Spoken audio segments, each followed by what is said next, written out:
तो Spiderman brand new दे देख के आ रहा हूँ और मज़ा आ गया। सुबह उठा, रामायण का ट्रेलर देखा, बेहतरीन, इतनी बढ़िया मूवी देखी। घर पे आके चाय पी रहा हूँ। चाय नहीं है पर होती तो मैं पी लेता। मज्जानी लाइफ। मजाक से हटके जैसा हमने ट्रेलर देख के अंदाजा लगाया था, ये मूवी उससे काफी ज्यादा डिफरेंट निकली। मतलब बहुत ही ज्यादा। वो कभी कभी होते हैं ना, हम फैंस ट्रेलर को देख के कुछ ज्यादा ही सोच लेते हैं। मूवी ऐसी नहीं है। यही चीज मूवी के लिए एक सबसे बड़ी ताकत है, उसका स्ट्रॉन्ग पॉइंट है, और यही चीज मूवी के लिए एक प्रॉब्लम भी खड़ी करता है। इन सभी चीजों पर डिस्कस करेंगे इस वीडियो में। लेकिन उससे पहले अगर तुम लोग चैनल पे नए हो, प्लीज सब्सक्राइब। मूवी कैसी लगी वो भी नीचे कमेंट्स में बताते जाना। सबसे पहले प्लॉट की बात करें तो काफी सिंपल सा प्लॉट है इसका। स्पाइडरमैन अपनी जिंदगी जी रहा है, अपनी पुरानी गर्लफ्रेंड को इंस्टा पे स्टॉक कर रहा है, क्रिमिनल्स को पकड़ रहा है, पुलिस का साथ दे रहा है, और पूरी पब्लिक उससे खुश है। वो भी अपनी जिंदगी में खुश रहने की कोशिश कर रहा है, भले ही अकेला हो वो। तभी अचानक से उसके शहर में एक सुपर पावर इंडिविजुअल आ जाता है, और उसी के साथ साथ स्पाइडरमैन की बॉडीज में भी कुछ अजीब से चेंजेस होने लगते हैं। वो सुपर पावर्ड बीइंग क्राइम करने लगता है। स्पाइडरमैन को उसको रोकना है, और साथ साथ ये भी पता लगाना है कि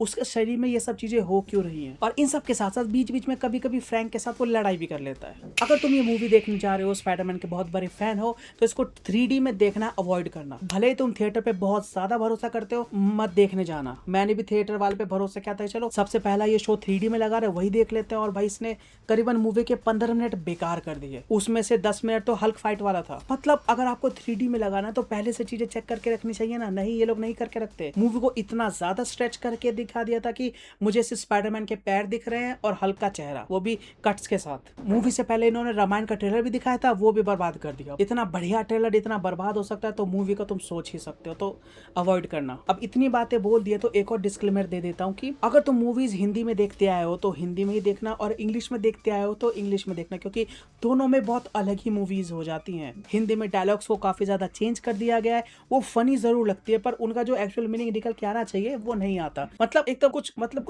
अलग ही बोल देते हैं। ये सब कहने के बाद भाई, ये मूवी एक एक्सपीरियंस है। जब फिल्म की स्टार्टिंग होती है, हमें स्पाइडरमैन का पूरा डेली रूटीन दिखाया जाता है, फिर दिखाते हैं उसका स्विंग, और बाय गॉड पूरी मूवी के सबसे बढ़िया शॉट थे वो। कभी कभी स्पाइडरमैन को जस्ट फ्री फॉल में छोड़ दिया है, और वहां सीन कट नहीं गया, 1-2 सेकंड तक फॉलो कर रहे हैं उसे। ऊंची बिल्डिंग से फ्री फॉल में गिरता जा रहा है, हवा उसके शरीर पे लग रही है, उसका सूट फरफरा रहा है, और वो इतना बढ़िया लगता है देखने में। और फिर अचानक से वो पीओवी शॉट पे स्विच कर देंगे, और इस मूवी के सबसे बढ़िया शॉट है वो। मुझे नहीं लगता स्पाइडरमैन को प्रेजेंट करने का इससे बढ़िया तरीका कोई हो सकता है। ऑब्वियसली टोबी मैguire वाला जो स्पाइडरमैन है उससे कंपेयर करना गलत होगा, पर लगभग उसी के बराबर मुझे लगा इसमें। हाँ, उस क्वालिटी का अचीव नहीं कर पाए, पर काफी अलग और काफी बढ़िया। ऑन द साइड नोट, जो स्पाइडरमैन का सूट था वो भी बहुत मस्त लग रहा था इसके अंदर। वो रेड ब्लू कलर ओवरऑल दिखने में काफी बढ़िया था। स्पाइडरमैन ब्रांड न्यू डे का ट्रेलर देखने के बाद हमने सोचा था कि ये मूवी एक स्पेक्टेकल होगी। स्पाइडरमैन बहुत सारे विलन से लड़ेगा और हर एक लड़ाई कमाल की होगी। लेकिन ये मूवी उसके पोलर अपोजिट है।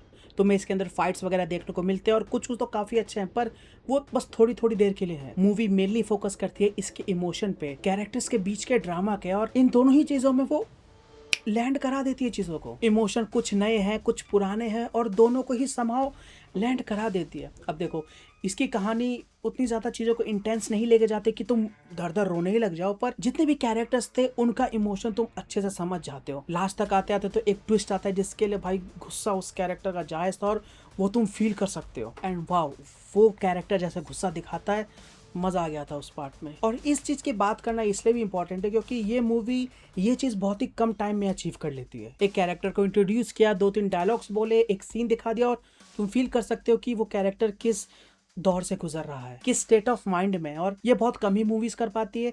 ये उतने इंटेंसली नहीं कर पाई, पर काफी अच्छे वे में और एक हद तक काफी बढ़िया कर जाती है। ब्रांड न्यू डे इमोशनल वाले पार्ट में हंसाते भी बहुत बढ़िया है। वेल एक्चुअली जो हिंदी डब मूवीज होती है वो सीरियस इंग्लिश मूवीज को भी फनी बनाते, और ये इस मूवी के साथ भी होता है। पर इस फिल्म के अंदर जो फिजिकल कॉमेडी हमें दिखाई है, सिचुएशनल कॉमेडी हमें जो दिखाई है, वो काफी हिलेरियस है।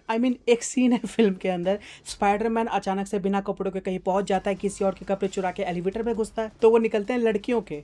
क्रॉप टॉप इन्होंने पहना हुआ है, जो जीन्स पहनी है उसके पीछे लिखा हुआ है juicy. So you can imagine क्या सीन रहा होगा। इसके साथ कुछ कुछ जो हिंदी जोक्स लिखे हुए थे वो काफी बढ़िया है। सो यहाँ पे मैं एज्यूम कर रहा हूँ जो इंग्लिश डायलॉग होंगे वो भी इतने फनी होंगे। लेकिन इन सबसे बढ़िया था फ्रैंक और स्पाइडी की जोड़ी। भाई दोनों का बैंटर मैं कह रहा हूँ इन दोनों को मिला के एक बड़ी कॉप मूवी निकालो, दोनों जाके एक इन्वेस्टिगेशन में लगे हुए हैं, फ्रैंक है बैड कॉप, स्पाइडी है गुड कॉप, आई मीन मजा आ जाएगा। सच बता रहा हूँ, तुम ये भरोसा नहीं करोगे, इस मूवी की आधी से ज्यादा कॉमेडी फ्रैंक निकालता है। हिंदी में उसको डायलॉग्स भी ऐसे ऐसे दे रखे हैं, मतलब तुम्हारे कानों पे भरोसा नहीं होगा कि फ्रैंक ये बोल रहा है। भाई इस मूवी को एक बार इंग्लिश में देखना पड़ेगा इसकी कॉमेडी को अच्छे से जज करने के लिए, पर अगर हिंदी में देखने जा रहे हो तो भाई तुम हंस हंस के पागल होने वाले हो। फ्रैंक के डायलॉग सुन के तुम्हें मजा आने वाला है। इस मूवी के लिए जो सबसे अच्छी चीज वर्क करती है वो है इसकी राइटिंग। आई मीन ये लोग कहानी की जैसे शुरुआत करते हैं, जो इवेंट्स होते हैं और जैसे इसका एंड होता है, काफी बढ़िया चीजें कनेक्ट करती हैं, लॉजिकली चीजें साउंड करती हैं। स्पाइडरमैन था, अचानक से कोई आदमी आया, फिर एक के बाद एक चीजें होती चली गई, कैसे चीजें हाथ से निकल जाती हैं, एक नया विलन सामने आता है। आई मीन बहुत अच्छे से इन इवेंट्स को एक साथ दिखाया है। और स्टार्टिंग में चीजें सेटअप करने के बाद एक डायनामो इफेक्ट चालू हो जाता है, एक के बाद एक चीजें बिगड़ती चली जाती है। मूवी लॉजिकली काफी बढ़िया है, लेकिन इसकी सबसे बेस्ट पार्ट है कि ये कैसे फ्यूचर को सेटअप करती है। जब तुम इस कहानी को देखने जाओगे और ये जैसे जैसे चीज़ें रिवील करता है, तो मुझे लगता है कि यार ये स्पाइडरमैन की एक्चुअल कहानी होनी नहीं वाली थी। ये असल में इस पूरी कहानी को क्रिएट ही इसलिए किया है ताकि एक बहुत बड़े फ्यूचर को सेटअप करा जा सके। स्पाइडरमैन इसके अंदर जैसी चीज़ें बनाता है, तुम्हें वो सारी चीज़ें बस एक ही चीज़ बताता है कि फ्यूचर सेटअप हो रहा है। और सही में अगर ये लोग स्पाइडरमैन वाले पार्ट को अच्छे से हैंडल नहीं करते तो तुम सोच नहीं सकते इस मूवी को कितनी गालियां पड़ती। पर थैंकफुली इन्होंने इमोशन को, कॉमेडी को और स्पाइडरमैन को अच्छे से हैंडल कर लिया। स्पाइडरमैन के बिना ये मूवी कंप्लीट हो ही नहीं पाती। ऑफ कोर्स कोई और कैरेक्टर ला सकते थे, पर इस जो ओवरऑल कहानी इन्होंने सेटअप करी थी उसके अंदर स्पाइडरमैन का इन्वॉल्वमेंट काफी अच्छे से इन्होंने क्रिएट किया और उसको जस्टिफाई भी किया। इसी के साथ ये मूवी इनके पावर्स कैसे वर्क करती है, इनकी जो प्रॉब्लम्स आए उसको विजुअली दिखाने में सक्सेसफुल होती है काफी अच्छे तरीके से। जब हमारे पीटर के अंदर वो चेंजेस होने लगती है, उसको जैसे इन्होंने दिखाया, जो इसमें एक दूसरा कैरेक्टर है जो बॉडी से बॉडी जंप करता रहता है, उसको भी दिखाने का तरीका विजुअली काफी इंटरेस्टिंग था। मैं तो कहूँगा बहुत अच्छे से वर्क भी कर जाता है। और ये चीजें इतने अच्छे से स्क्रीन पे दिखती हैं मूवी की एडिटिंग के वजह से। बीच बीच में अचानक से शॉर्ट स्विच होकर पीओवी में चला जाता, भाई वो तो सबसे बढ़िया मोमेंट्स है इस फिल्म के अंदर।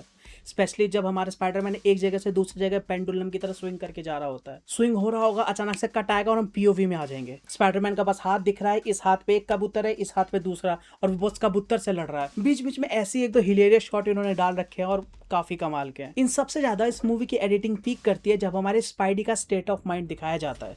जब वो अपना आपा खोल रहा है, उसके बॉडी पे कंट्रोल नहीं है, उसको एडिटिंग की तरह जैसे दिखाया है, काफी बढ़िया था। उसके अंदर क्या चल रहा है वो बता नहीं सकता, वो बस ये बोल रहा है कि पागल हो रहा है, और इसको विजुअली काफी अच्छे से कंस्ट्रक्ट किया है। जो दूसरे कैरेक्टर्स हैं माइंड से रिलेटेड चीजों में, उसको भी ये मूवी अच्छे हैंडल कर जाती है। सही बता रहा हूँ, कुछ कुछ चीजें तो इतनी बेहतरीन तरीके से दिखाई है, हमें लगता ही नहीं है कि वो वही मार्वल है जो अच्छी राइटिंग भी नहीं कर पा रहा था। अब देखो एक बैंगर पे बैंगर चीजें देते जा रहा है। इन्हीं सब चीजों को देख के डूम्सडे से और सीक्रेट वॉर से उम्मीदें भाई बढ़ती चली जा रही हैं। इसके अलावा मूवी में एक्टिंग काफी बढ़िया है। सिनेमेटोग्राफी की बात तो मैं कर ही चुका हूँ।